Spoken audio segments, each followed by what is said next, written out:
3, 2, 1. Let the game begin. Hey there, boys and girls, ladies and gents. A Christmas poem, if you will. Pardon me. 'Twas the night before Christmas. The theater was bare, except for me and two others there. The movie started, and I saw Yuletide gunplay, rugged and raw. Away to the window, our hero dashed to catch some gangbangers and all of their cash. On Beretta, on Ruger, on Glock he fired until his jolly old trigger finger was tired. The vatos laid down for their winter dirt nap like sleepy children in Fat Santa's lap. Our hero has made everything right and said, Merry Christmas to all, and to all a good night.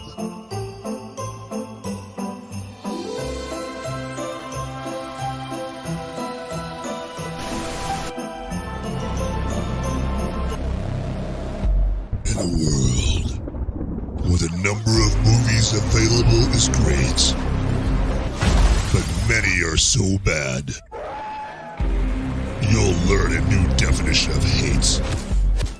One man sifts and reviews through the movie sludge. One man will be the movie cop, jury, and judge. He goes by many names, but you know him by Movies Merica.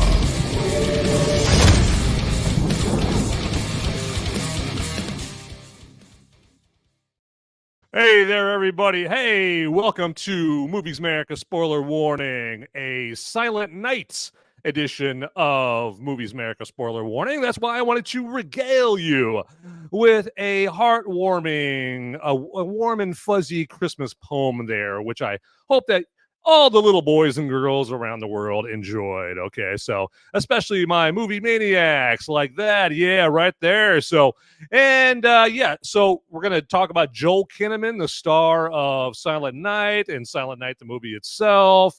Get right into it here. But before we do that, just want to ask you to hit the like button and subscribe and follow down below real quick. Okay. And then also, hey, you know what? If you want to talk about Silent Night in depth, well, the way to do that is you can live chat with me through Rumble or YouTube, I should say. And ask me questions, comments. What's your favorite part of Silent Night? Did you like it? Did you not? All that stuff. So it's your chance to have a in-depth conversation about this movie. Okay, so you might try to have a conversation about movies in depth with, your friends or families, and like, get away, loser. All right, God, it's just a movie. It's not a big deal. All right, God. Well, if you're that poor schmo and you just need somebody to talk about this movie with, then you can definitely talk to me about that. Damn. Yep. That's how we roll around here at Movies America. Spoiler warning, you bet. So, all right. Well, let's get right into it. Okay. So let's not delay. Let's not dilly-dally. And so Silent Night. Did anybody else think that the opening credits to this movie just look like the opening credits of a movie that's just way too cheap? Okay, where the budget was way too low. And the credits just ran on way too long, I thought. I mean, we get it. Okay, it's Joel Kinnaman. He's this, a grieved dad. He's pissed off, and he's, we get it. He's running and whatnot. We see his stupid Rudolph the Red-Nosed Reindeer sweater on with the jingle bell hanging around and whatnot. So, but we get it. Okay. So I just thought that the opening credits just went on way too long. And that's not the only thing that went way too long with this movie.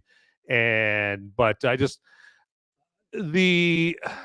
some of the plot points in this, I just thought that the movie was much more depressing and morose. I mean, am I the only one? I mean, if you thought that this movie was much more depressing and morose than you were expecting from action movie that markets itself as a Christmas theme action movie, kind of like Violent Night last year or Fat Man with Mel Gibson.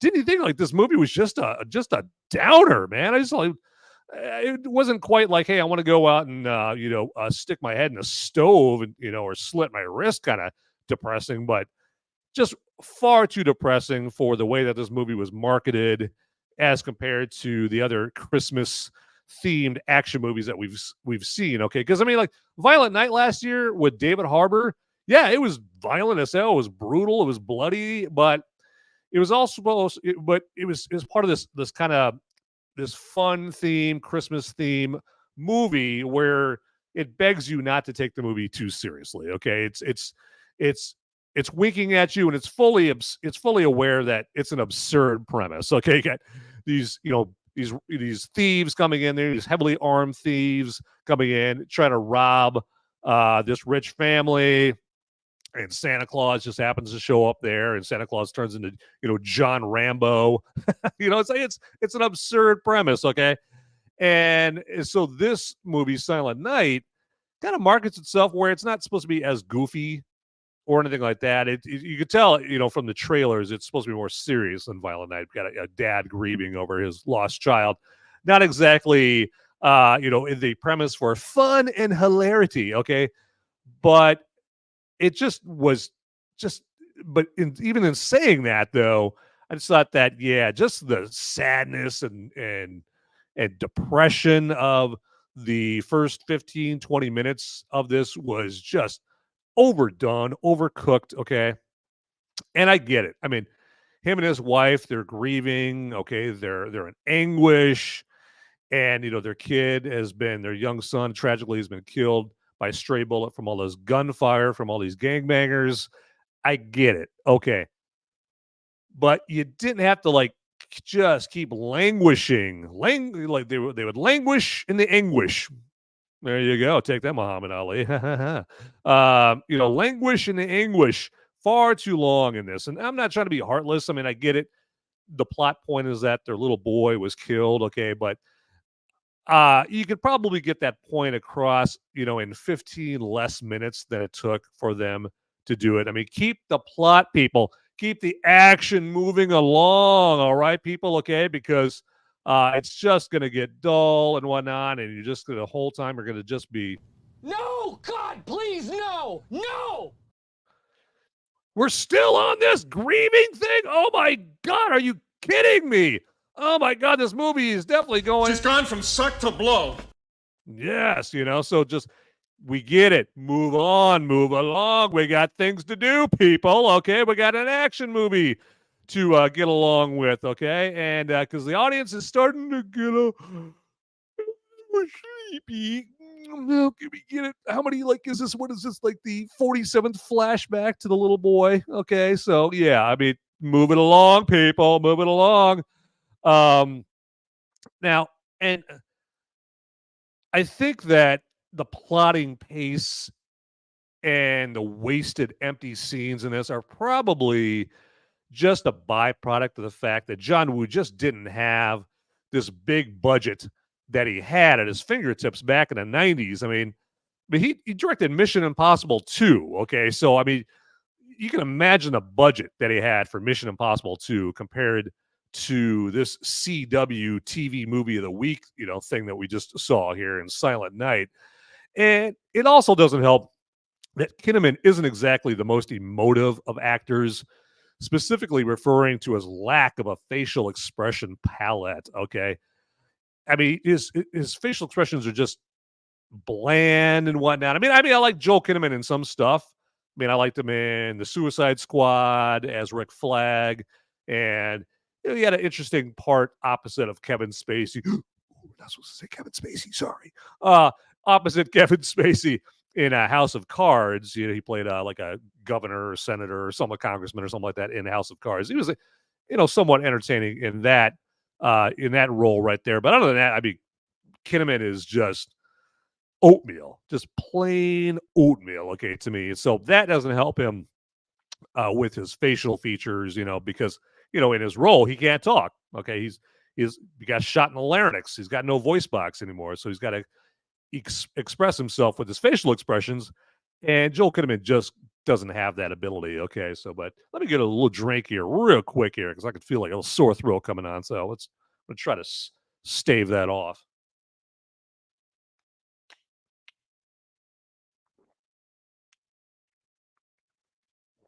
All right.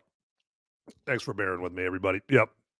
I mean, because Joel Kinnaman, he doesn't have that movie legendary street cred that somebody like a Tom Hanks or a Tom Cruise or Julia Roberts or Chris Hemsworth, or a dynamic, charismatic actor that has a lot of goodwill with audiences. Okay, that can carry can pull off a role like this where you have no voice. Okay, because Joel Kinnaman's facial expressions in this, I mean, he goes from like, or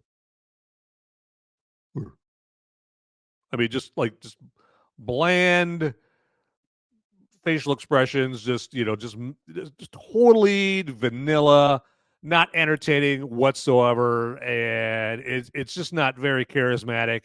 And did it bore me? Yeah. So yeah, I mean, he's got to do better than that, and so he just doesn't have that cinematic goodwill with the people. Okay, us. Okay, at all. So they should have got somebody better than Joel Kinnaman if they were going to require this of him and whatnot. So, but it's just, yeah, it's one of those movies that it was a wasted opportunity, and it's sad to see it from John Woo of all people. Okay, I mean, John Woo. I mean, talk about goodwill. He had established a lot of goodwill back in the '90s. I mean, what happened to John Woo? After he did Face Off and Broken Arrow and Hard Target and Mission Impossible 2, Hard Boiled. I mean, it's like he had a deal with the devil, with a bad old Beelzebub for like 10 years to make these great movies, to make his bag, to make all that cash. And then I guess the 10-year deal with the devil expired, and his movies just started to suck, or he just started to half-ass it, started to, phone it in or something. I don't know. I mean, just some directors, they just have their time where they shine, they're at their best, and then probably the most likely cause in most directors' cases is they just stop giving a shit. Okay, they just stop trying, and they've spent themselves on all the great movies that we've had from them, and they just can't. They don't have it in them anymore, or they're enjoying the spoils of success. Okay, and so yeah, their motivation level went from 100% to about 3%. Okay, right there. So, but it happens. It happens. Okay, what are you gonna do? Okay, but all right. Well, hey, let me take a moment here to tell you all about our tdpn.locals.com website, okay, just to keep things, interesting, keep things spicy here, keep things varied. And tdpn.locals.com, that is the website where we here at the Till Death Podcast Network have all our content, okay, like articles and videos and blogs, all about movies, TV, entertainment in general. Sean, with the Till Death Podcast Network, he's got valuable life advice blogs and articles in there. He's got a lot of music related stuff in there as well. Cocktail recipes. If you're a big rampant booze hound like me, I don't know what that was all about, but okay. You might benefit. You might enjoy the cocktail recipe related articles, blogs, and whatnot on Till Death Pod, or on tdpn.locals.com, I should say. Okay. And as you can see down below, if you put in promo code TDPN right now, you are going to get 1 month free membership. Pretty sweet. Yeah. And so that means you're going to get access to all the features that only premium members of tdpn.locals.com have access to. Okay. So yeah, put in that promo code, tickets for all we're worth. All right. Just use and abuse the website as a premium member should for free. Okay. For 1 month. All right. So if you don't, the only person you have to blame is yourself. Okay. So do it. All right. So what else about Silent Night here? Oh, let me let's there we go. Let's bless you with yeah, part of the poster there from Silent Night. Okay, so I really want to spell out what movie we are watching there. So I knew I was forgetting something. Okay, um, and it seems like this movie really just wanted the Christmas theme as a marketing gimmick because Christmas wasn't really woven into the story. I mean, what did you guys think? I mean, let me know in the live chat on Rumble or YouTube. I mean, did you think that they were just using the Christmas theming as just a gimmick for the trailers, just to entice everybody in? I mean, that's what it seems like to me, because unlike Violent Night, and Fat Man, which wove Christmas into the entire length of the movie, into the plot, this movie did not. I mean, it just kind of was very surface level and not in great numbers either. I mean, there's barely anything Christmas related about it. I mean, you got like Joel Kinnaman and his Rudolph the Red-Nosed Reindeer sweater at the beginning of there. They slap that on Kinnaman. Then they make the day that he's going to get his big payback against all the gangbangers and make that day Christmas Eve. And then, towards the end, they're like, okay, I think because towards the end, by that time, I hadn't seen anything Christmas related in this movie for a while. Okay. And so I think the writers started realizing that. They're probably reading back in their screenplay, like, holy shit, it's been like 60 minutes since we mentioned anything or showed anything Christmas related in this movie. What can we do? Oh, let's slap a Santa suit on the main baddie in this movie. Okay. So all very cosmetic, not embedded in the story whatsoever. And unfortunately for the movie, it has no dialogue whatsoever. That's supposed to be like, it's signature, right? This is a movie that has no dialogue. So it is harder to incorporate Christmas in because you can't have characters talking about Christmas if you've got nobody, if you've got no dialogue whatsoever. Okay. So, like a Die Hard, you had Hans Gruber, Alan Rickman, in Die Hard, hey, Theo, it's Christmas, it's the season of miracles, or when John McClane, sends them, a dead terrorist as a Christmas gift with a now I have a machine gun, ho ho ho, shirt on, and Hans Gruber is reading that off. I mean, Christmas shit woven into the plot. Die Hard did it beautifully, beautifully. So, all right. Hey, Professor Savage Dad. Hey, welcome here. And yes, hail, yes, absolutely. So, I don't know, that's a reference to my Michigan Wolverines, who just won the Big Ten for the third season in a row. But anyway, but I'm sure that's probably not what Professor Savage Dad was referring to there. But yeah, Professor Savage Dad, I know that he saw Silent Night. So yeah, I'm really enthused and excited to hear more from Professor Savage Dad about Silent Night. I know he liked the movie more than I did, and hey, more power to him. To each their own. Not everyone's going to have the same opinion whatsoever. Okay, and I'll drink to that here. So.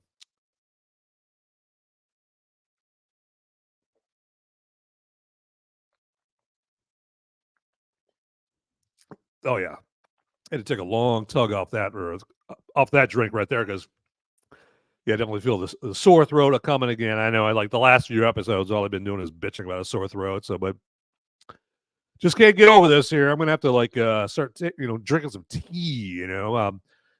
Becoming half British or something like that. Drinking some tea and eating some crumpets. You know what I'm saying? Yes, all right. But and let me know what you guys are drinking. All right, in the live chat, let me know what you guys are drinking. Are you guys, having a good time? Relaxing, kicking your feet up to some cocktails or coffee or water, whatever you're drinking. Okay, because it's almost a weekend, people. All right, and it's almost a weekend here during the month of Christmas. Yes, Christmas is coming up here pretty soon. Now, people might be, telling me to go fuck off or reminding them that it's Christmas because you guys might be like, oh, shit, I got all these Christmas gifts that I got to buy. Thanks for the reminder there, Van. Jeez, what the hell are you doing there, man? Hey, that's what I'm here, for you, okay, to make your life, that much more enjoyable, okay, to give you all the bad news. Also, hey, speaking about this picture here, but did anybody else notice that the mag well in this looks empty in this gun? There's no mag in there whatsoever. It's going to be a little hard to kill a bunch of bad guys, a bunch of gangbangers when you've got no bullets in your gun, okay? Unless he's got a round in the chamber right here, which is not a good idea, okay? Because he's got terrible trigger discipline, as we can all see right there, okay? So he's got that gun right up by his nose, okay? He's got the barrel right by his nose, maybe a round in the chamber, okay? But, yeah, empty mag, well, yeah, not real smart there, okay? So if you're gonna have a gun right there and you're gonna kill baddies, probably want to have some bullets in it right there. And then if so, you probably don't want to have your finger on the trigger while you've got it right up by your schnoz. Okay, so yeah, not that. So that's just one of the other stupid things about this movie right here. But I mean, I think that one of the reasons I'm pissed off about this movie is because it obviously had marketed it as a John Woo movie because it is a John Woo movie, and it's smart. I mean, because they know that a lot of people are like, holy shit, John Woo. Okay, yeah, wow, he's back after 20 years. I mean, the last movie he did was the terrible Paycheck movie he did with Ben Affleck back in 2003, okay? And now he's here back in 2023 after 20 years of just making Chinese movies. He made like the Red Cliff movie series and did some other movies that I haven't seen all of them that he's done in the last 20 years, but I did see the Red Cliff movies. They're pretty good. They're not bad. So got Tony, I'm probably gonna mispronounce his name, but Tony Leung is the star of the Red Cliff movies, and you guys might know Tony Leung more or better. He was the father in Shang-Chi, The Legend of the Ten Rings, or is it Shang-Chi? I have no idea. Who knows? But yeah, he was the dad. Okay, who turned out to be kind of a dick. In the he was the bad guy in Shang-Chi, Legend of the Ten Rings, and a few years ago he was in John Woo's Red Cliff movies there. So, but 20 years no John Woo making American movies, and then suddenly, boom, he's here. And if you're like me, you remembered his movies from 20 plus years ago fondly. Face Off, my God, Face Off, Nicolas Cage, John Travolta, Broken Arrow, Hard Target, with Van Damme. Great movies. Okay, so then when you hear he's doing another American movie 20 years later, you're going to give him the benefit of the doubt. I mean, Wind Talkers and Paycheck, notwithstanding. Okay. But yeah, they got me. They got me. And as I try to do before I go out and see a movie, I try not to see, watch any reviews, read any reviews. I don't want them, tainting my outlook, I don't want them, tainting my review. I don't want them influencing my review whatsoever. Okay. And so I didn't know anything about how good or bad Silent Night was. So when I was in the theater and the lights went down and the opening credits came up, I was excited. I was this giddy as a schoolgirl. Okay, all right. So that was probably disturbing for people to see. But I had high hopes. Now that was my first mistake there. But because this movie, it consistently tried to make me silent by putting me into a deep sleep. Okay. I mean, again, like I said, it was much more slow, somber, morose. I mean, this thing just dragged on at the very beginning. And then, of course, it doesn't help that the main character is a total dick to his wife. Okay. His wife is grieving too. Last time I checked, she gave birth to their son and she's grieving over a dead son as well. And all this, this dick does is ignore her, and he's boozing it up, and she's trying to, find comfort, with her husband. I mean, this guy's supposed to be strong for his wife and be, a comforter in these dark times. This guy's just a complete fucking asshole. Okay. And so right off the bat, you're like, I'm supposed to be rooting for this guy. Is that right? Like what? And I mean, and also another thing that makes it slow is that the trailers sell it as another movie from the master of action. The action is not even that great in this movie. Okay, I mean, and John Woo has the I guess the weight around his ankles, of everyone knowing what great action that he had in his prior movies: Face Off, Broken Arrow, Hard Boiled, A Better Tomorrow, A Better Tomorrow 2, The Killer. All those great movies had fantastic, excellent action compared to what we have in this. I mean, the action in here just is, oh, God. Crash and burn, huh, Mav?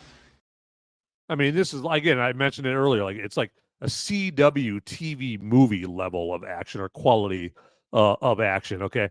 And so I kept waiting, like, is the action going to get better? I mean, when does the real action begin? When do I see boats crashing into other boats, and the double gun shootout, all the gun foo and the motorcycles flying over each other and all this shit, just all the gunplay, just the much more extensive and elaborate action set pieces that we saw. Okay. And yeah, I just, what? I mean, it just made me feel like I'm a dumbass. Yeah, for expecting, big results from this movie. And so, hey, you know what? I will never make that mistake again. Not at all. Okay. So I know John Woo is coming out with a remake, an American remake of his classic movie, The Killer. Okay, coming out here. I forget when it's coming out here, but it's going to have Natalie Emmanuel. You probably know her from, what was her name on Game of Thrones? She was Khaleesi's right-hand woman in that, Missandei? Yeah, Missandei. She was a total smoke show in Game of Thrones. But yeah, she was Daenerys Targaryen's like right-hand woman in Game of Thrones. And then she's part of the cast of the last few Fast and Furious movies. So Natalie Emmanuel is going to be in the Killer remake. And then Chris Pratt's work partner. Remember Jurassic World, the first Jurassic World? And Chris Pratt had his work buddy there that helped him out with the Velociraptors. Well, that guy is also going to be in The Killer as well. I think Omar Sy is his name. So, but the point is, I'm going to keep my expectations low for that movie based on how duped I got with Silent Night here. So, all right, everybody, let's mix it up here a little bit with this episode here. And plus, on top of that, I'm getting mighty, mighty thirsty. So, the gods have spoken, and they say it's time for brew review time.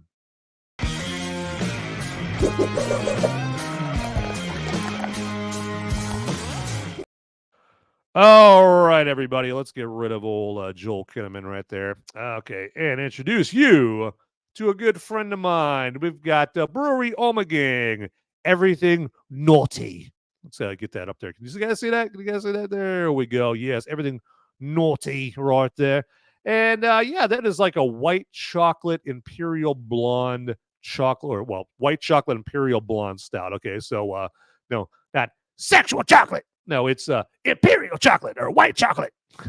Okay, so but yeah, it's from Brewery Omegang. That's in Cooperstown, New York. Okay, and they do know how to brew some beer in New York, just based off of everything naughty right here. And you know what?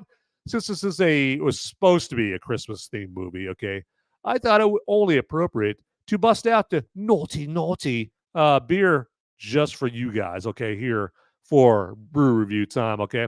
It's got a lot of gifts in this beer bag over here, okay? And Santa's little bag of gifts, a lot of gifts in this thing because it's like 9.5% alcohol by volume, which, packs a punch for a beer, okay? So I keep turning that the wrong way. There we go. Okay. So, yeah, and it's, what is it, like 27 IBUs, so that's international bitterness units to this. But, yeah, this is a more festive beer, obviously, hence the name and the look of the can here. But it's don't let the white chocolate part of the beer scare you away, okay? Because it's not like drinking Hershey's, chocolate syrup in a can or anything like that. No, it knows to, have the white chocolate and the roasted coffee that it has in it. It knows to, have it in moderation, okay? Not overdo it. Have just enough in it where you're like, damn, that is some good beer right there. And it's appropriate for the season, okay?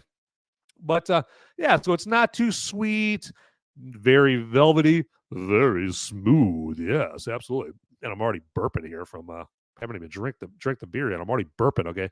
But just to warn you guys, after I take a tug out of this, I'll probably be burping more throughout the episode. I know it's a side effect for yours truly here when I drink a beer here. Some people can handle their beer burps a little bit better than myself. Yeah, it's a problemo. It is. So, okay. So, but I know, fascinating.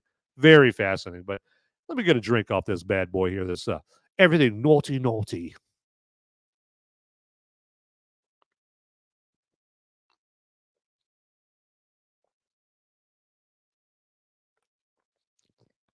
Oh, yeah. It's fantastic. Yeah, but yeah. Brewery Omegang out of Cooperstown, New York. And this is their Everything Naughty. And yeah, I definitely recommend it. Chances are you're probably not going to be able to just run down to your local grocery store and grab yourself some Everything Naughty, okay? You probably have to go to like drizzly.com or gopuff.com, that kind of thing. What's the other one? I think it's Open Bar, I think is another website you can go to get booze delivered anywhere that you want. It's kind of like the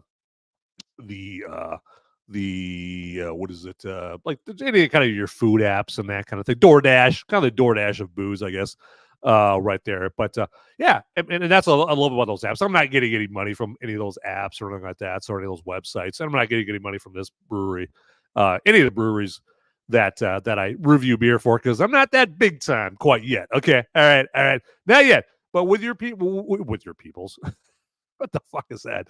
With your help, okay, with my fans, my viewers, the people that are nice enough to watch my episodes, that are cool enough to do me a solid and watch and or listen to this, you guys might be able to help me out with that. Okay, so get get some good numbers, get watch hours and viewers and all that stuff, and then hey, you never know, might get one of those websites to sponsor the show. You never know. Okay, right there. Now, probably not going to let a brewery sponsor the show because I want to be objective. Okay, definitely want to be objective with the reviews.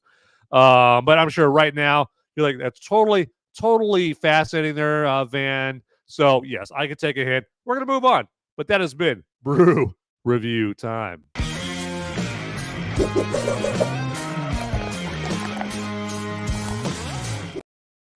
All right, let me grab another tug off this bad boy. Excellent. All right. So let's talk more about Silent Night, shall we? Yeah. So, I mean, this is Joel Kinnaman. I mean, it was a chance for him to star in a movie and maybe launch his career a little bit more than it is already. But, I mean, he must have just a terrible agent or something like that. Or maybe Joel Kinnaman is terrible at looking at a screenplay and knowing whether it's going to be a good movie or not. Okay, because Joel Kinnaman had a chance in 2014 to really launch his career, to make himself a household name when he decided to take on the classic role of RoboCop in the 2014 remake of RoboCop. But the first mistake of the RoboCop remake in 2014 is they decided to make it PG-13. Okay, big mistake. Okay, that movie was a sad shadow of the OG, the 1987 Paul Verhoeven, Peter Weller RoboCop. Okay, but in true Hollywood fashion, they're so scared of taking on an original idea, so they got to rehash what they know is popular IP, and in this case, RoboCop, and they don't even bother to do it well. Okay, they plagiarize, or they just obliterate beloved IP and whatnot. So, but before I get too far down the road of bitching and whining and whatnot, let me check out live chat here, just because definitely want to see. I see some people joining here, and hey, I can see my good man. We got Professor Savage Dad here that we said hi to earlier. I appreciate that. It sounds like he's been posting brew reviews as well, inspired by me. There you go. Need to get more beer awareness out there. So Agent X6, good to see you. Good to see you. Welcome. Come on in. Relax. All right. Absolutely good to see you here as well. So, and Agent X6 says, agree with you on the RoboCop remake. That thing is AIDS. Everyone has AIDS, including RoboCop. Yeah. Got Professor Savage that, dude, these German beers got me burping tons. Yeah. 999 on the burps. No. Yes. Sprechen Sie burpee. Chug, chug, chug. Yep, that's what I was doing. Absolutely. So, and oh, yes, Agent X6, you are right. It was quite delicious right there. You've inspired me for another drink of everything naughty.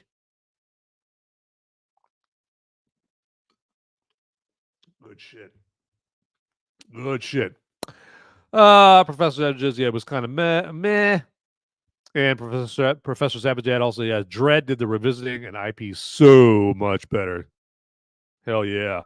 You and I park our car in the same garage on that one, my friend. Absolutely. So, but I want to hear more from you guys.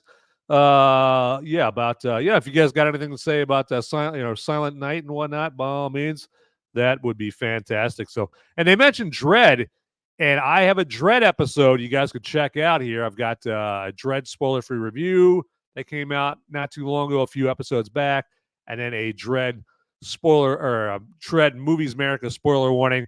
Now, it was not one of my best Movies America spoiler warning episodes of Dread, because I think that was the one where I literally had to end the episode like abruptly because my throat, like I literally was like coughing. Okay.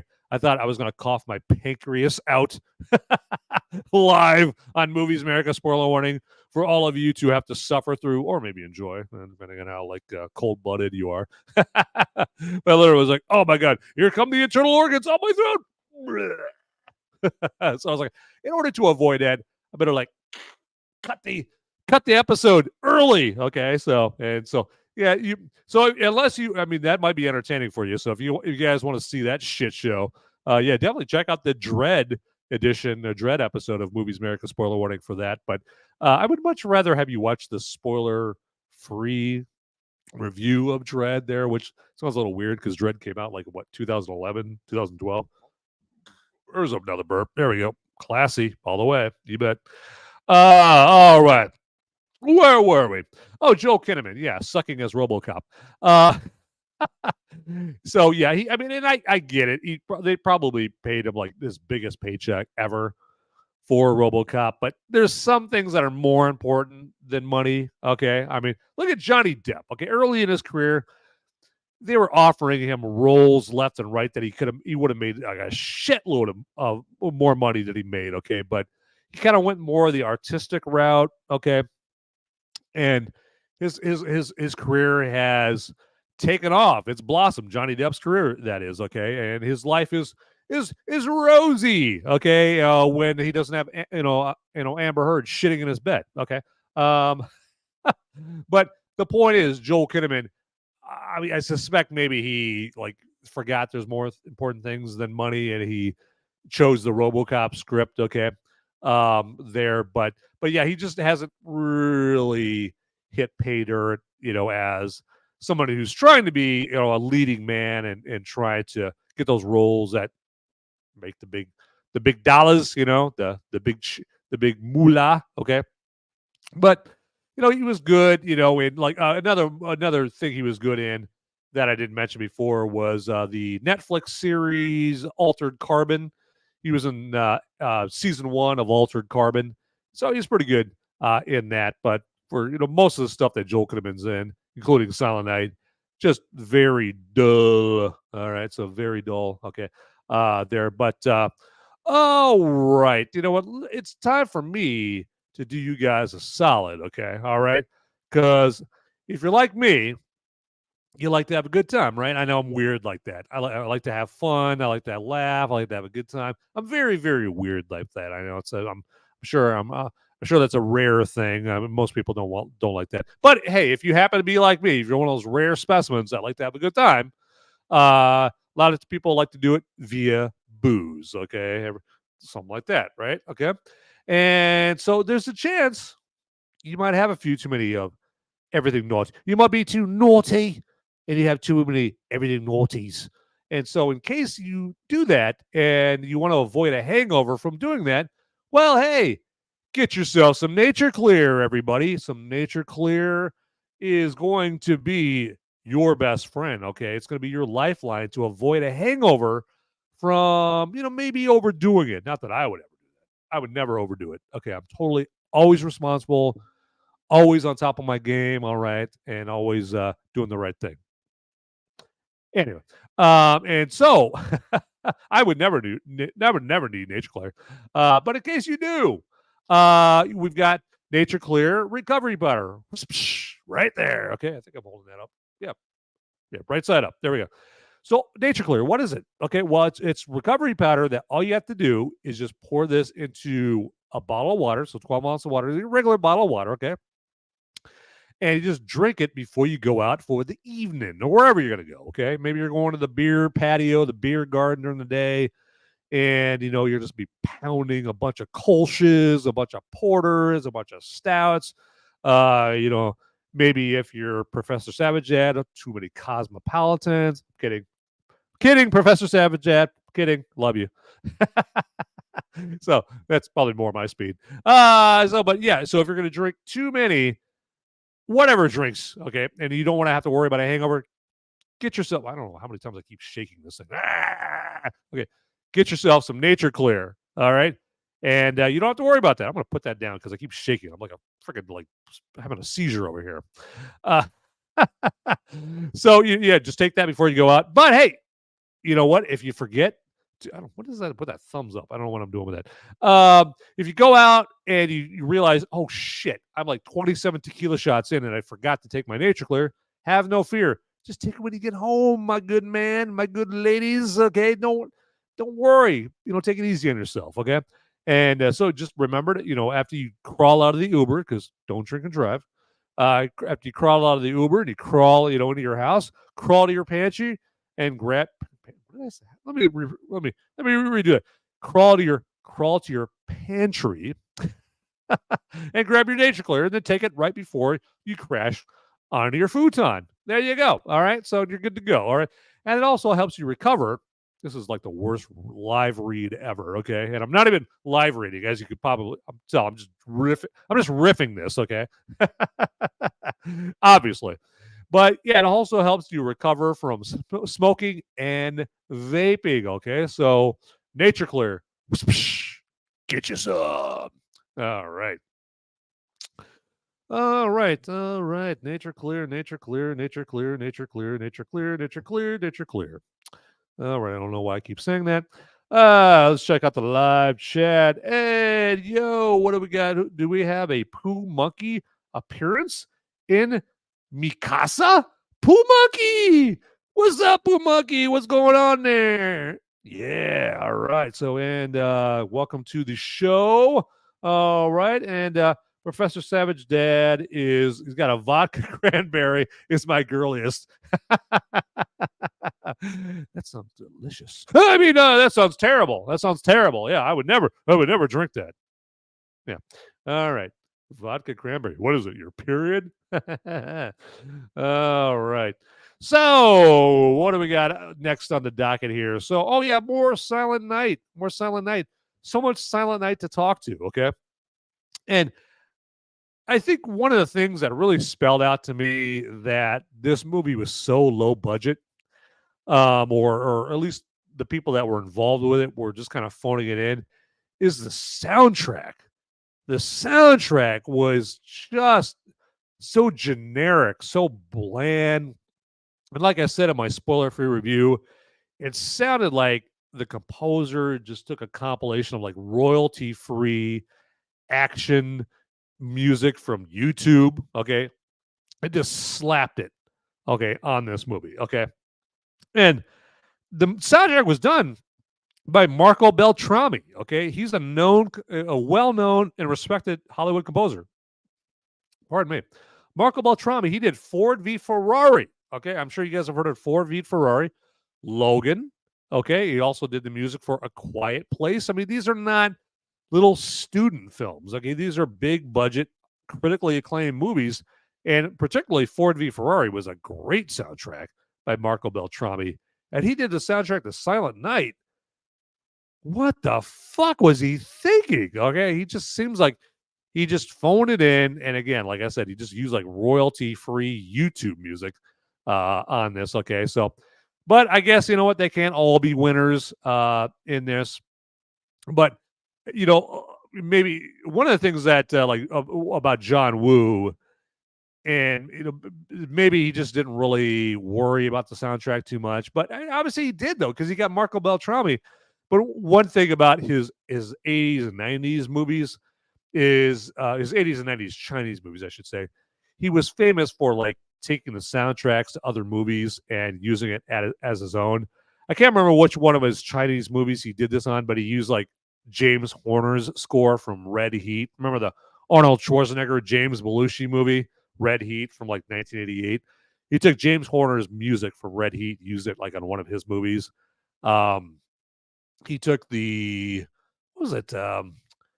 He's taking but point is, he's taking music from like a bunch of American movies that you and I would know and used it in his Chinese movies, because he knows like a lot of the Chinese audiences for his movies wouldn't know that he's ripping the music off of other movies. Okay. And I'm sure he got permission from obviously the composers and whatnot, but it's just a lack of originality. And he just figured out, well, a lot of American audiences aren't going to watch his Chinese made movies, except for movie geeks like yours truly over here. Because I mean, I've seen his Chinese movies. I've seen A Better Tomorrow, Better Tomorrow 2, Hard Boiled, The Killer, Bullet to the Head. I mean, not all of John Woo's Chinese movies, but a pretty good chunk of John Woo's movies from back in the 80s and 90s and whatnot. And Poo Monkey says, yeah, he remembers Red Heat. Red Heat, great movie. I mean, if you think of the movie as just like this testosterone-soaked action thriller that's not trying to win Oscars, right? Red Heat's a great movie. It's a great movie. Arnold Schwarzenegger, at the height of his powers, James Belushi or Jim Belushi, as a good comic foil in it. Walter Hill, the director. I mean, Walter Hill's made great movies. 48 Hours, Extreme Prejudice, another 48 Hours. There's a bunch of Walter Hill movies that I'm forgetting that he's made that are fantastic that I'm just not thinking of right now here. But Walter Hill's like just a lot of great movies that you would know. Okay, so IMDb Walter Hill. Okay, but yeah, Walter Hill did Red Heat, so great movie. The Warriors, exactly. Poo Monkey, The Warriors. There you go. Thank you for bailing me out here. Here, so yeah. Hey, Warriors, come out and play. The David Patrick Kelly. Yeah, that was him doing that in the Warriors right there. And so you might know David Patrick Kelly nowadays more for the John Wick movies, or at least the first John Wick movie. Okay, so where he was the guy that John Wick called to dispose of all the bodies in the first John Wick when Keanu Reeves or John Wick, took out all those baddies at his house in the first John Wick, and David Patrick Kelly was the guy who showed up, and him and his team took out the dead bodies right there. That's David Patrick Kelly. He was also Sully in Commando, which I did an episode on a few episodes ago. In Commando, he was Sully in Commando. Like, remember Sully when I said I'd kill you last? Yes, man, you said I lied. Well, Sully was played by David Patrick Kelly. So, but I'm totally off on a total tangent over here. Okay, so, but I don't know. I gotta find my way back. Like I'm Styx or something like that over here. So, Dennis DeYoung, shout out Styx. There you go. But Marco Beltrami, yeah, the soundtrack. Let's get back on track here. So Marco Beltrami did the soundtrack, and yeah, he just phoned it in this movie, and it was one of the other disappointing things about this movie, Silent Night. Yeah, so, and I'm loving the live chat, man. You guys are I love how you guys are saying hi to each other and whatnot. I love one big happy family in the live chat, and it's excellent supporting each other and whatnot. And you know what? Speaking of which, Darth Jason, I don't know if you're still in the live chat here, but Darth Jason, look him up on Rumble. Okay, Dark Side of Radio. Okay, check out his show there, and then obviously the Till Death Podcast Network shows, and that I'll give a shout out to a little later on out there. So a lot of good content out on Rumble, so and whatnot. So, and if there's any other shows that I'm not recalling right now that I'm not shouting at, it's not because I'm trying to diss you. It's just because my memory sucks. Okay, but I try to support them, as much as possible by checking out the shows, getting a live chat, and mixing it up with the awesome people that are here in the live chat, like Darth Jason and Agent X6, Pooh Monkey, Professor Savage Dad. Absolutely. So, thank you very much. All right. So let's move on here a little bit here, but not before I get another drink here. So, and you guys are probably like, you've had enough, Van. Okay, but I don't think so. So, here we go.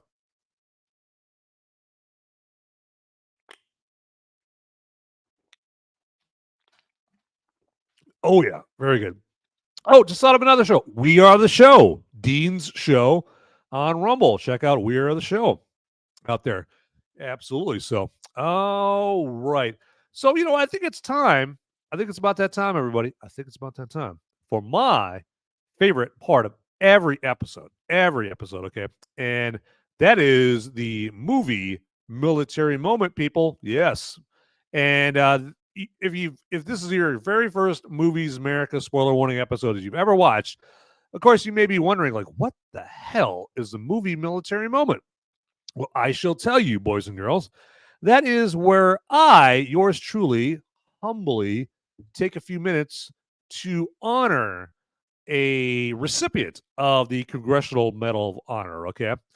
And the reason that I do that, well, obviously because it's the right thing to do, and I served in the military, so people that serve in the military, I have a special fondness in my heart for them, and I have a special fondness for the freedom that we enjoy here in America. I mean, I was about to say the luxury of living in other countries. That's probably not the right way of putting it, but I've lived in other countries, so I know how great America is compared to other countries. Okay.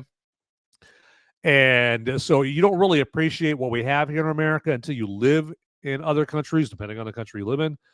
And so I see so many people shitting on America, and America is the worst. My God, this country is better than America, and that country is better than America. A lot of people just taking it for granted. Okay. But not me. I've lived over abroad. I've lived overseas, and it really helps you appreciate America and the people that fought for the America that you and me enjoy. Okay, so that's why that's a kind of a haphazard way of explaining why I do the movie military moment right here. So the movie military moment is, so as you would imagine, someone who is awarded the Congressional Medal of Honor, they did something that if you saw it in a movie, depicted in a movie, it would just make your eyes pop out of your skull. Oh my God, what am I watching? This is amazing. An amazing movie military moment. Okay. And so I want to honor one Lieutenant Commander Samuel Glenn Fuqua. Okay.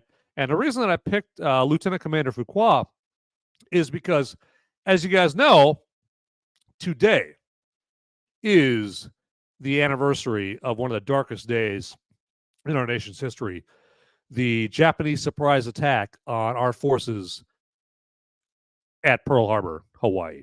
Okay. And Lieutenant Commander Samuel Fuqua, he showed distinction and bravery during that horrible attack. Okay. And so because this is the anniversary of Pearl Harbor, I wanted to pick someone who was a recipient of the Congressional Medal of Honor for bravery that they showed during that horrible attack. Okay, so the Medal of Honor, the Congressional Medal of Honor, the movie military moment recipient deserves their own music.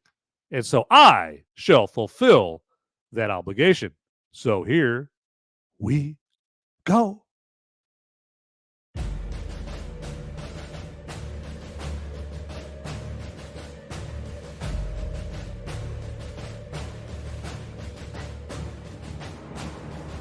This is the movie military moment.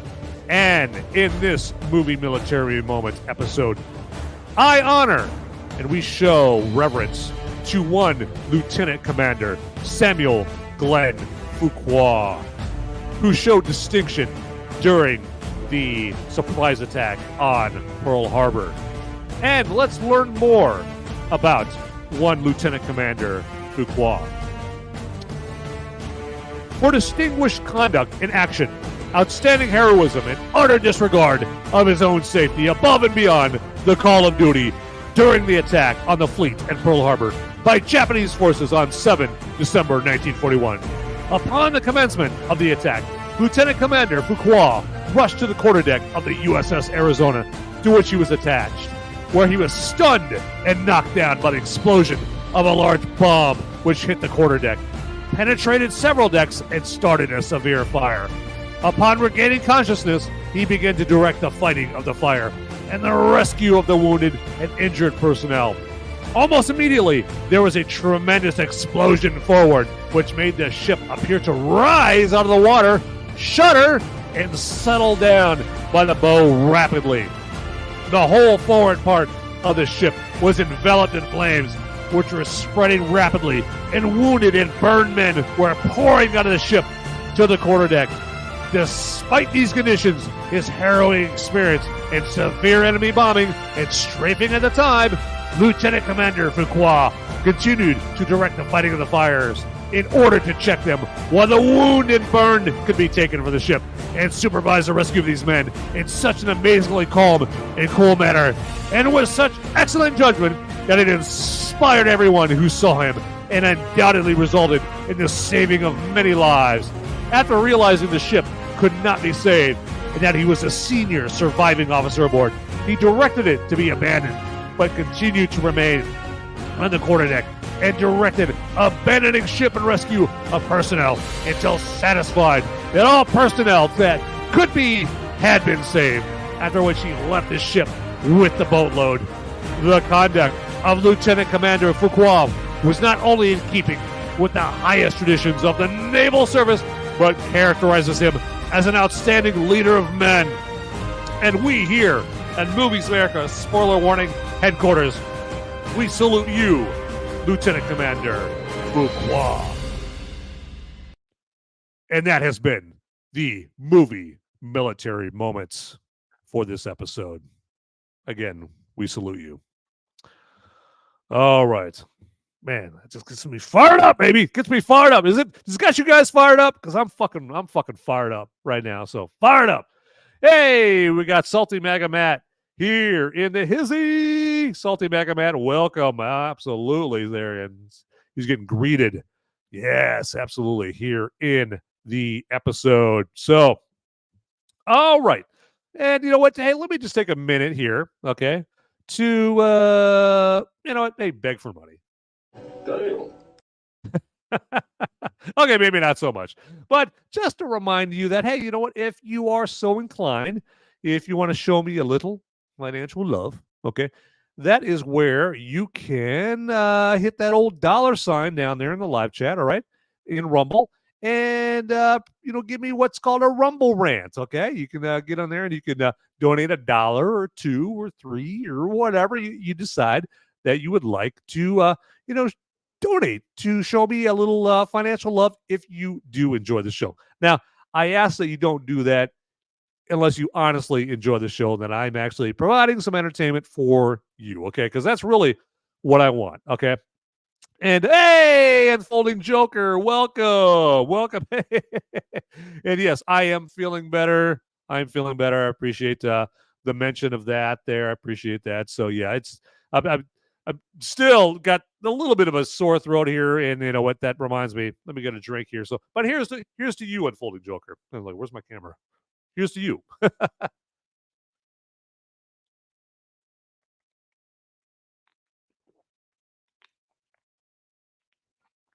In case you're wondering, that's a little coconut rum with some 7-Up and some lemon lime or some lemonade Mio in there. So yeah, there you go.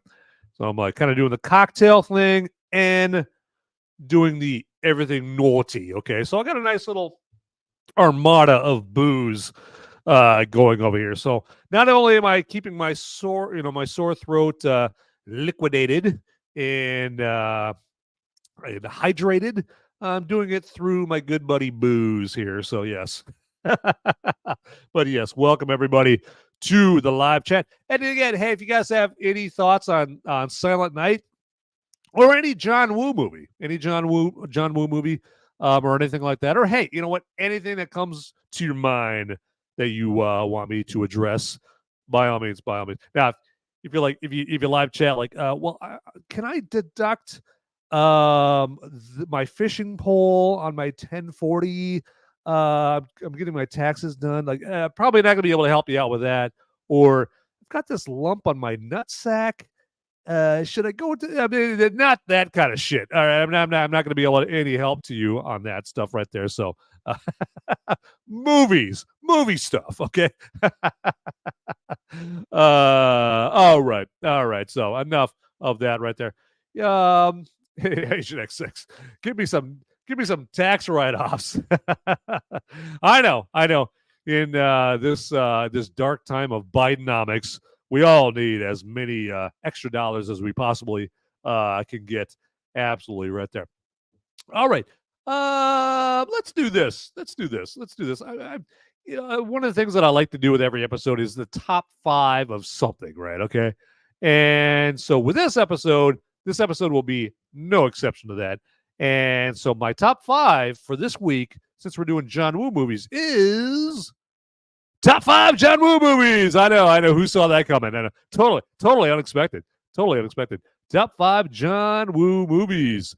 And I'm sure you guys have your preferences when it comes to John Woo movies, or maybe you just haven't given it as much thought as I have, okay, because I'm a movie geek, okay, here. But yeah, we're going to go top 5 John Woo movies going from 5 to 1, okay?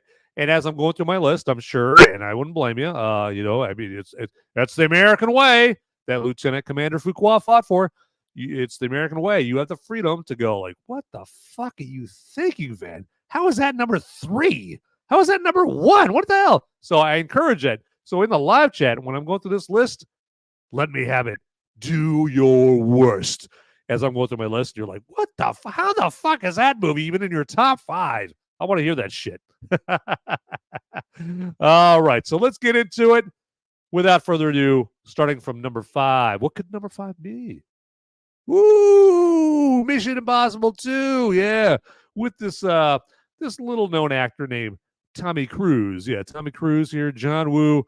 this is his reward for making several hit movies. Okay, and so he had at this time he had made Face Off and Broken Arrow and Hard Target.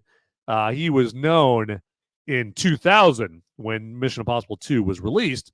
He was the guy. He was the action movie guy. Okay, like right now it's Chad Stahelski, the director of the John Wick movies. Like a lot of people think of Chad Stahelski as one of the premier action directors nowadays. Well, back in 2000, the premier action director was one John Woo. Okay, and so Tom Cruise and Paula Wagner, when they were both producing partners back then, as part of the Cruise Wagner production company, they were just like, hey, John Woo, love what you've done there, buddy. Face Off, loved it. Broken Arrow, loved it. Hard Target, loved it. Okay. And so we're like, you know what? We're going to do another Mission Impossible 2. Okay. Because the first one back in 1996, made some major bank. So it's sequel time. And Tom Cruise, did his first sequel he's ever done. And so they brought in John Woo to do it. And Mission Impossible 2 is known as the least of the Mission Impossible movies. And I would agree with that. But the least Mission Impossible movie still pretty fucking good. Okay. Now it has its corny parts. I mean, like a lot of the slow-mo parts, where he's in the car chase, with Tandy Newton at the towards the beginning, and they got the slow-mo and in the doves and all that shit. I mean, it's a lot of corny parts in the movie and whatnot, but the movie, it's got some coolness to it as well. The Hans Zimmer soundtrack. I love the Hans Zimmer soundtrack to Mission Impossible 2. I think it just fucking rips. Tom Cruise, like him or hate him, he is a charismatic actor, and he was born to play Ethan Hunt. Okay, and it doesn't help. It doesn't hurt that Tandy Newton, who was fucking just a total smoke show, smoking hot in this movie. Okay, hey, Till Death podcast is in the house. Sup, dude? Sup? Mission Impossible 2 is, even though it's the least of the Mission Impossible movies, it's a good watch. It's definitely worth checking out here. It's kind of like the most stylized of all the Mission Impossible movies. I mean, if you compare Mission Impossible 2 to Mission Impossible Dead Reckoning Part 1 that just came out this last summer, total departure. They don't look anything alike and whatnot. So this is when you watch the movie, you definitely tell it's very 2000. And I'm sure, it's got, everyone loves that Limp Bizkit song, because everyone's favorite band in the live chat, I'm sure, is Limp Bizkit, right? Yeah. So everyone loves that Limp Bizkit Mission Impossible 2 song. But yeah, so Mission Impossible 2, and it's got some cool action set pieces to it. I mean, I like the break-in into the biosite, headquarters there in the skyscraper, and Ethan Hunt's got to get lowered down, from the top. And I kind of like how they have Dougray Scott's bad guy character. What the fuck is his name in the movie? Anyway, the bad guy character's name, I can't remember. But he's kind of narrating how he imagines Ethan Hunt and the IMF team are going to break into the biosite headquarters to steal I think it steals the virus and the antidote, or he's going to go in there to destroy the virus in there. But yeah, this movie's got really great action, and it's one of those John Woo movies, the action infused movies that really spell out how lame the action is in Silent Night compared to the action in Mission Impossible 2. Now I get it. Mission Impossible 2 has a much bigger budget, but you know what? Hey, John Woo, if you can't make as exciting as exciting action as you had in Mission Impossible 2 with the budget you had with Silent Night, then don't make Silent Night. Okay, all right, don't make it. Okay, you've raised the expectation of the action that you can bring onto the movie screen, And if you know that the budget they're offering you can't accomplish that, walk the fuck away. Okay, so do it. Just do it. Here we get. Tell that by now. I know why all want to hate me. Limp Bizkit was awesome back then. You know what? I will confess. I like that song. And I probably like Limp Bizkit more than a lot of you right there. All right, what? Fucking sue me. All right. I know that it's like now I won't. My next sentence isn't going to be, and I really like Nickelback too. No, it's not going to be my next sentence. Okay. All right. I don't. I have my limits. Okay, but I did like Limp Bizkit back then. So, but I don't know. Maybe it's just my taste, my standards are very, very low. And I see some large target mentions here in the live chat. So, and we might be hearing about that movie, maybe, perhaps later on. Yeah. All right. So enough about Mission Impossible 2. That was my number 5 John Woo movie. What could number 4 be? Oh, hey, what do you know? We got Hard Target, or the renamed Lard Target. Okay. And obviously you see JCVD got Jean-Claude Van Damme here with a legendary mullet. Okay. Business up front, party in the back. Okay. The mullet, all right, himself in Hard Target right here.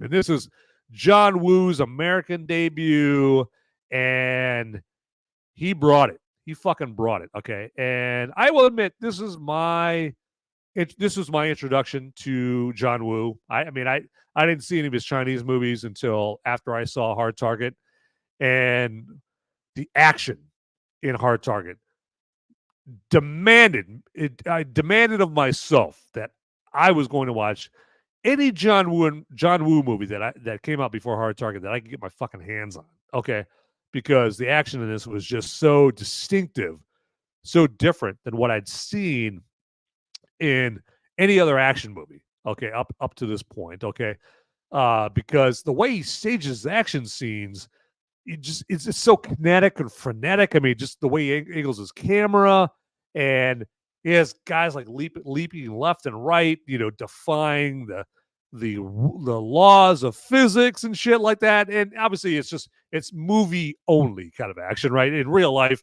people would like be getting their heads busted open, right, and busting their hips and and dislodging vertebrae and shit like that, But this is action movie, this is movie action right here. And pardon me. I know I'm drooling over a Hard Target over here. So no, not Jean-Claude Van Damme. I don't go that way. All right. Don't get your hopes up. But yeah, Hard Target, fantastic. Another great thing about Hard Target, it's a movie with Lance Henriksen as a bad guy. Who doesn't love Lance Henriksen as a bad guy? I mean, Lance Henriksen, classic actor, fantastic bad guy. Hard Target, Stone Cold, Near Dark when he's a bad guy. Lance Henriksen just killed it in this movie. Okay, but we had Jean-Claude Van Damme. I forget what his fucking name was. It's some French or something like that. So in this, but he just he's just this guy wandering around looking for work.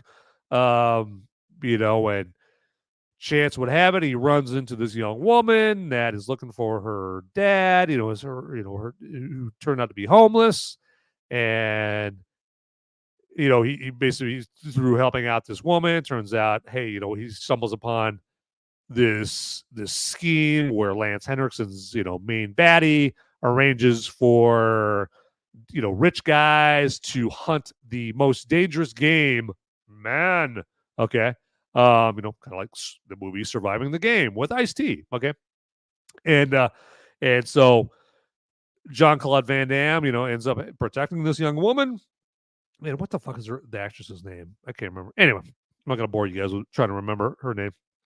Very inconsequential to Hard Target in this, but it all leads to just fantastic action scenes choreographed by John Woo.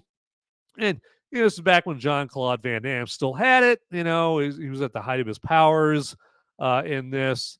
And they're like, you know what? Hey, what? This guy could grow an awesome mullet.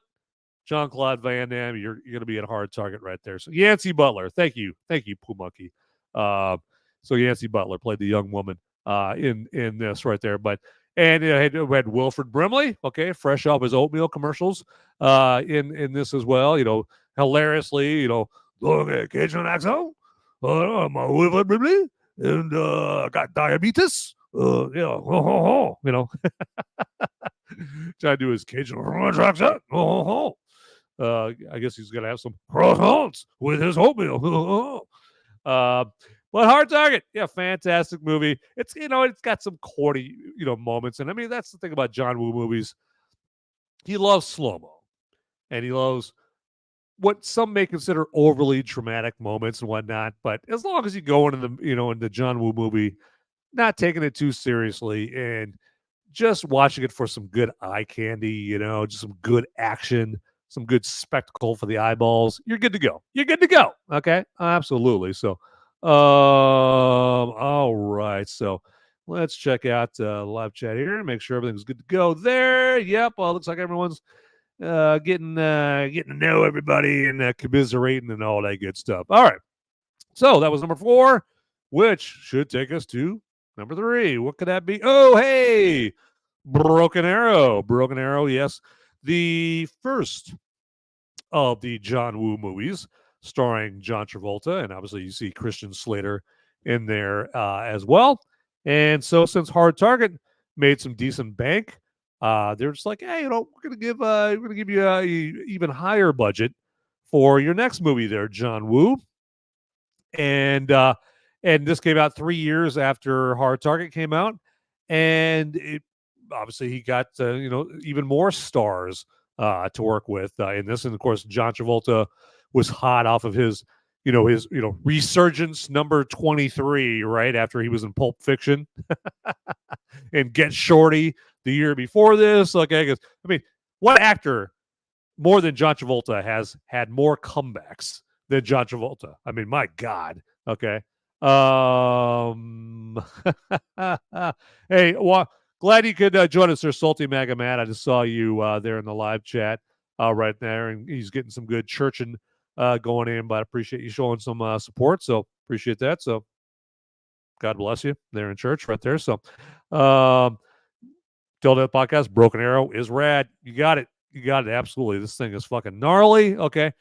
And it's got some great action set pieces in it as well. I mean, at the very beginning where they're flying the stealth bomber, and you've got like this like heavily dramatic, stylized, confrontation moment where it's revealed that John Travolta is a bad guy, because at first you think he's a good guy. He's like this Air Force pilot along with his co-pilot Christian Slater. I think they're just like a couple of dudes on the level doing this test run with a stealth bomber, and it doesn't take long in the movie where it's revealed that John Travolta is a real piece of shit. Okay, and John Travolta is gonna is gonna shoot Christian Slater. Okay, and all does not go according to plan. Okay, leading to the rest of the movie here.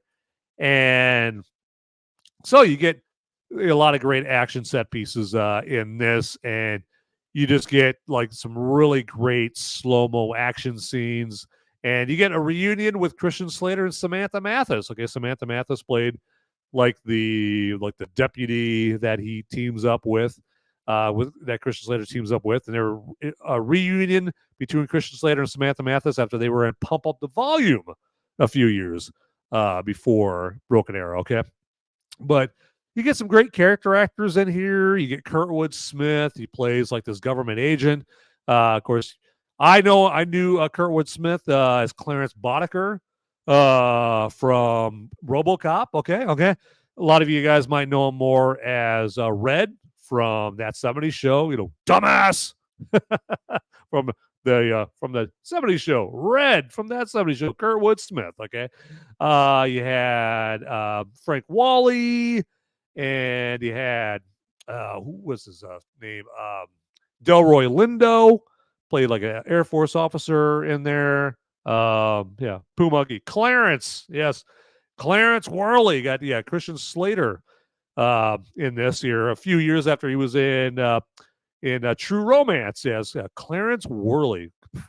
Again, True Romance. I'm always selling. I'm always selling True Romance. I got a True Romance review on Movies America as well, so check that out right there. But now, Christian Slater was not near as interesting here in Broken Arrow as he was in True Romance, but he was kind of more like the straight man to John Travolta's chewing up the scenery character in this. Okay, but yeah, it was like just a good kind of like a cat and mouse action flick, and I did like the nuclear detonation that they had in this, where Christian Slater steals the nuke and they try to get it down as far down below ground as it possibly can.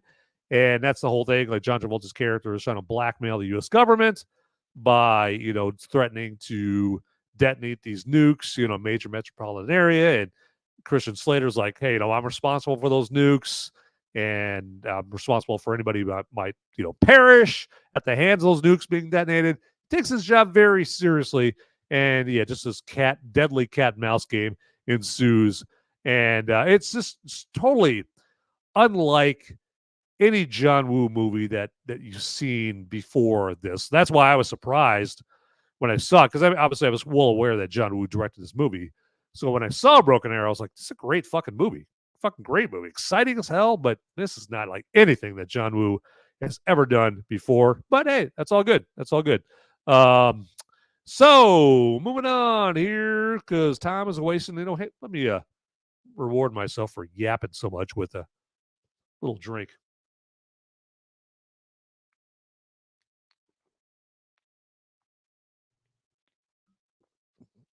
Oh yeah. Oh, that wasn't such a little drink, but hey, you'll have to excuse me. Hey, you know what? Hey, all you guys, drink them if you got them. Drink them. There we go. All right, moving on to, I believe, number 2. Hey, I can count.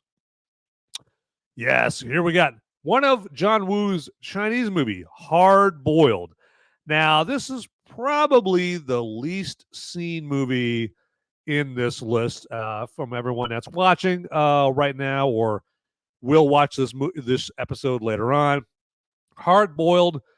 Don't be afraid from the fact that it is one of his Chinese movies that he directed, okay?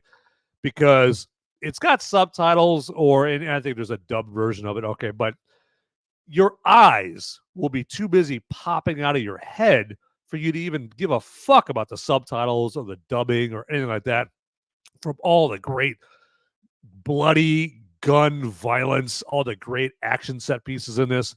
You're going to be like, holy shit, what am I watching here? Like, this is just nuts. It's just gonzo. Pardon me. You'll also be realizing, yeah, this kind of violence and the way they're staging this, they would never put this in an American movie, okay? But it's got a shootout towards the beginning of the movie in this tea house that would actually be the finale of most action set movies, okay? And so it's a lot of gunfighting, a lot of gun fu, which is the term coined by John Woo or by people about John Woo movies. Gun fu, instead of kung fu, it's gun fu. And this stars Chow Yun-fat, that was a prominent actor that was in a lot of John Woo's early movies. There, a lot of his Chinese movies. And they kind of had a falling out here relatively recently. So he's not really in any John Woo movies anymore. But Chow Yun-fat was kind of like Leonardo DiCaprio. It was kind of like Martin Scorsese's go-to actor, right? Chow Yun-fat was like John Woo's Leonardo DiCaprio. Okay. And so, yeah, and Hard Boiled came out, it was 92, I believe. So it was like the year before Hard Target came out. And yeah, just check it out. I think it's on Max right now, I think. And also it might be on Netflix as well. But if you could like just find it on streaming or on demand or something like that, definitely check out Hard Boiled. And it's got some just lights out, just off the wall action scenes. And I mean, there's a scene at the end, like a 40-minute gun heavy action scene, 40 minutes that takes place in a hospital towards the end. It's like the finale of this movie, and it involves like they're trying to like. There's a big shootout in a maternity ward, so there's bullets flying everywhere, and there's a bunch of babies in a maternity ward, like everywhere. Okay, and Chow Yun-fat's like trying to save a baby, and it's not really a spoiler, but it's just to illustrate to you like how fucking nuts this movie is. So there's a scene towards the end where they're in the maternity ward, and Chow Yun-fat's this big gun battle, and he gets caught on fire. He catches on fire, okay, from one of the explosions or one of the detonations. He's on fire. His leg is on fire, and the fire gets put out by the baby pissing on the fire. Amazing. Fucking nuts. Okay. And I mean, and they just don't hesitate in this movie to mow anybody and everybody down. So Hard Boiled, check it out. Okay. Again, don't be afraid. Don't be afraid of the fact that it's made of Chinese. Okay. So don't be afraid. Okay. It's going to be good. Okay. And are you going to like it? Yeah. Fuck yeah, you're gonna fucking love it. Okay, you're not gonna like it, you're gonna fucking love it. Okay. All right, moving on to number one. All right, what could that be? Of course, it's gonna be Face Off, everybody. Face Off, the magnum opus of John Woo movies. All right, Nicolas Cage, John Travolta. Okay, Castor Troy, Sean Archer. Okay, apparently I love this movie because you see me like use movie clips off of Face Off and all of my spoiler-free reviews. Okay, so I love fucking Face Off. This is probably my favorite action movie of all fucking time. Okay, and just because it's just got like this heavy drama element to it that you typically don't see in a action movie. Okay, and it's John Woo action. The John Woo style, the John Woo flavor of action with a massive budget behind it. Okay. So, and two charismatic actors in John Travolta and Nicolas Cage to pull off John Woo's vision. Okay. In Face Off. Okay. And the boat chase towards the end. Okay. The gun battle, at the high rise kind of the apartment, whatever that we see here in this picture. Okay. The playing chicken with the jet. Okay. Towards the beginning, the big standoff at the airport, in the airplane hangar and all that.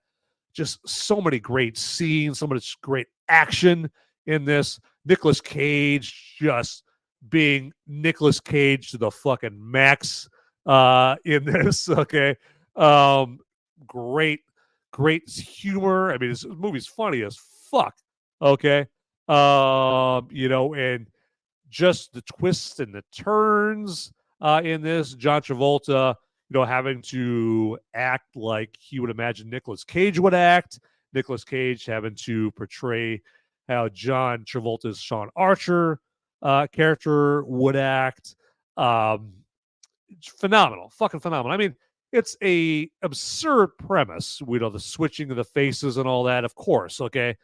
But this movie, it has the ability, it manages to make you forget about that, and also just think that concept is just fucking cool, okay? And this movie doesn't hold back on the brutality as well, okay? And you actually care about the characters. You got Joan Allen. She plays, John Travolta or Sean Archer's wife in this. You've got just a bunch of CCH Pounder plays a special ops agent in this. And it's just this great standoff, this lights out cat and mouse game between Sean Archer and Castor Troy in this. And just the way that the stakes that are involved in their bout and their battle, okay? The stakes involved are just incredible. And you know what? Anybody and everybody can fucking die in this movie. But I just loved it. I mean, I think the number one thing I love about this movie is just the fact that, again, it's John Woo flavored action, but with 27 armored trucks full of cash behind it. So they can fucking do it up right. Okay. They can just take John Woo flavored action to the fucking max and just it's John Woo flavored action on fucking steroids. I fucking love it. Okay. So, and again, Face Off is one of those movies where I don't give a shit what I'm doing. Okay. If it's halfway through the movie, I'm stopping whatever I'm doing. I'm watching me some motherfucking Face Off. All right. And I'm sure probably a lot of you feel the same way there. And hey, you know what? If you feel the same way, let me know in the live chat. Sound off in the live chat. All right. But again, Face Off, my number one John Woo movie. All right. So let's get that off the screen right there. Yeah, you bet so, because I want you guys to see the old Christmas tree back there. But again, it's the month of Christmas. It's the season of Christmas, everybody. Season of Christmas. And again, if you want to watch an action movie that is Christmas themed, that's much better than Silent Night. Yeah, definitely check out your Die Hards, your Violent Nights, your Fat Man, Lethal Weapon, the Lethal Weapon movies, particularly the first one. I mean, hell, Lethal Weapon, it's a Christmas movie right from the jump. You got Jingle Bell Rock playing during the opening credits of Lethal Weapon. Okay, so love it. Love it. Okay. So let's check out the live chat, make sure everything's nice and everyone's good and cozy and tucked in. And yeah, we're good to go. All right. So, hey, everybody, this Sunday, the movie for this week, Godzilla -1. Okay. And not to give up my shit, but go see this movie. Okay. If you guys thought I was Johnny Raincloud about Silent Night this week, you might see Sammy Sunshine come out of me next week about Godzilla -1. Just a little bit of a hint of what I thought about Godzilla -1. And don't let the fact that you probably like, what the fuck? What the hell kind of title is Godzilla -1? What is this? What is a fucking algebra equation? The -1, just to let you know, -1 is okay. So when Japan got its ass kicked after World War II, they considered Japan going from 0 to -1.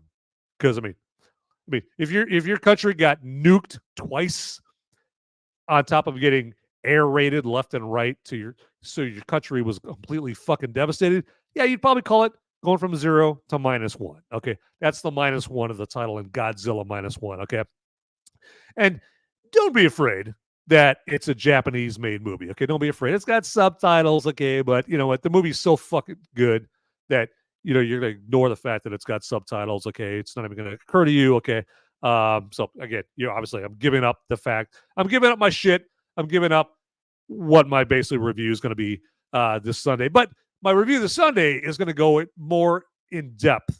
And it's going to do an autopsy. It's going to provide an autopsy to you about all the things I loved about Godzilla -1. And then, of course, next week's Movies America spoiler warning will be all about Godzilla -1. And actually, it's getting an expanded release this week, okay? Because there's been so much great word of mouth about Godzilla -1.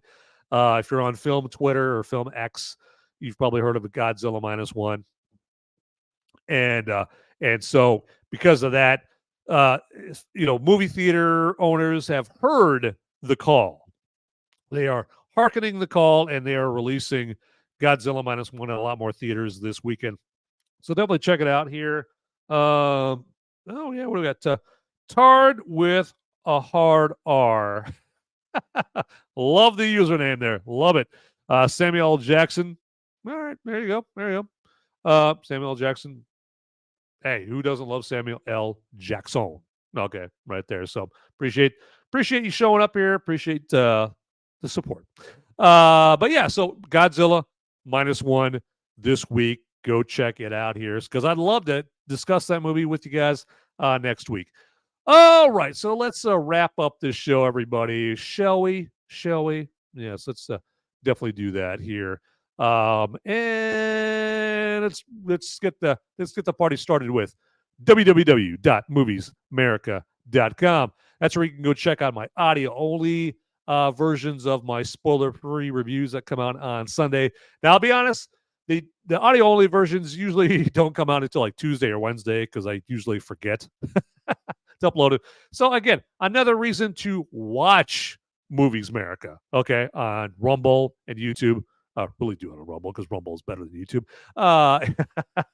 So watch the episodes on Rumble, okay?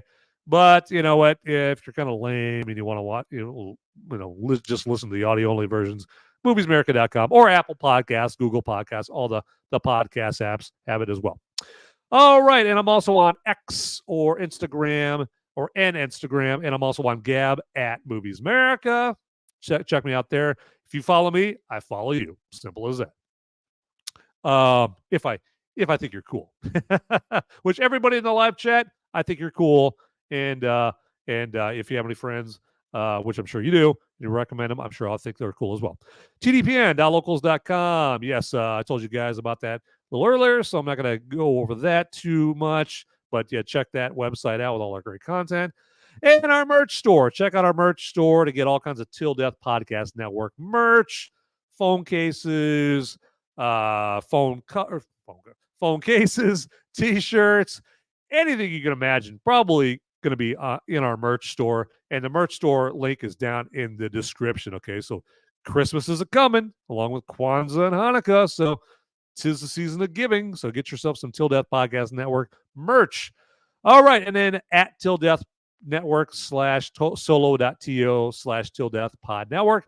That's where you can find all the links to make it easier for you to find everything Till Death Podcast Network related. Okay, so that way you don't have to sift all over Al Gore's worldwide interweb, if I can say that, for Till Death Podcast Network content. Just go to this location to get to find all the Till Death Podcast Network content. I guess what I'm trying to stammer out.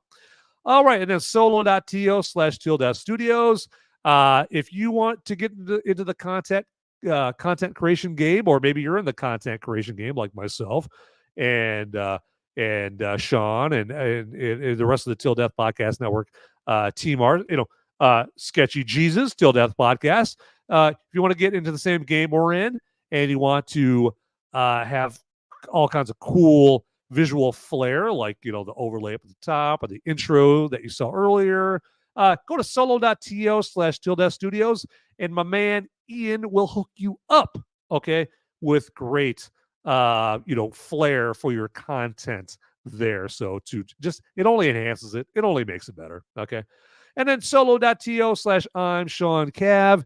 That's the one-stop shop location for all the links that are related to Sean Cav, one of our founding members of the Till Death Podcast Network, or definitely one of the titans of the Till Death Podcast Network. And then also solo.to/The Whiskey Capitalist. And again, that's the one-stop shop for all the links that have to do with the Whiskey Capitalist podcast show that I know a lot of you in the live chat check out every Monday and Wednesday night. And then last, but certainly not least, solo.to/Till Death Podcast. That's where all the links that have to do with the flagship show on the Till Death Podcast Network, the Till Death Podcast. That's where all the links associated with that show are at. And that show comes out every other Saturday afternoon. And if you want to know when that show is going to be, on for you, or how you can check that out, well, hey, solo.to/Till Death Podcast is where you should go, okay, to get access to that. All right. So again, I want to thank you guys for joining me here on this episode. And hey, don't hesitate to let anybody that you even remotely think would be interested in this show, let them know, okay? Have them check me out on my Rumble channel, Movies America, or on YouTube. It's under Till Death Podcast Network on YouTube, or just forward them the link. Forward them the link there and do them a solid right there. So, and also, if you love movies, hit that like button. Hit that like button, or if you just want to do me a favor, hit that like button, follow, subscribe, and hit that notification button down there as well. All right, everybody. As I always say, get out there, people. Those movies aren't going to watch themselves. See ya.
Hey, everybody!